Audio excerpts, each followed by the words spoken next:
तर अपात्रतेच्या निकालाआधी मंत्रिमंडळाची महत्त्वाची बैठक बोलावण्यात आलेली आहे। सकाळी 10 वाजता राज्याच्या मंत्रिमंडळाची बैठक बोलावण्यात आली आहे। मराठा आरक्षणासह महत्त्वाच्या मुद्द्यांवर चर्चा होण्याची शक्यता आहे।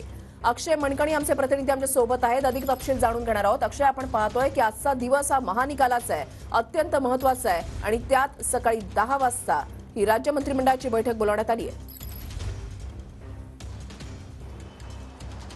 ऋषाली, खरं तर एकीकडे आज आमदार अपात्रतेच्या प्रकरणासंदर्भात ऐतिहासिक निकाल समोर येणार आहे आणि त्याची संपूर्ण देशभर चर्चा जी आहे ती आता रंगू लागलेली आहे आणि आजच मंत्रिमंडळाची बैठक जी आहे ती सह्याद्री अतिथीगृहावरती सकाळी 10 वाजता बोलावण्यात आलेली आहे। एकीकडे आमदार अपात्रतेच्या प्रकरणासंदर्भात निकाल होत असताना दुसरीकडे राज्य मंत्रिमंडळाची अत्यंत महत्त्वाची बैठक जी आहे ती सकाळी 10 वाजता सह्याद्री अतिथीगृहावरती होणार आहे। या संपूर्ण बैठकीमध्ये मराठा आरक्षणासोबतच या सगळ्या संदर्भातल्या बाबींवरती चर्चा जी आहे ती मंत्रिमंडळाच्या बैठकीत होऊ शकते। त्याचसोबतच मनोज जरंगे पाटील हे 20 जानेवारीला संपूर्ण आंतरवली सराटीमधनं पायी प्रवास करत मुंबईकडे येणार आहेत। त्यामुळे संपूर्ण दबाव जो आहे तो मराठा समाजाचा तो मंत्रिमंडळ आणि या सरकारवरती असणार आहे। त्यामुळे मराठा आरक्षणाच्या संदर्भातल्या हालचाली ज्या आहेत त्यांना वेग आलेला आहे। आज राज्य मागासवर्गीय आयोगाची देखील बैठक आहे आणि दुसरीकडे आमदार अपात्रतेचा निकाल आहे आणि तिसरीकडे राज्य मंत्रिमंडळाची सह्याद्री अतिथीगृहावरती बैठक होते।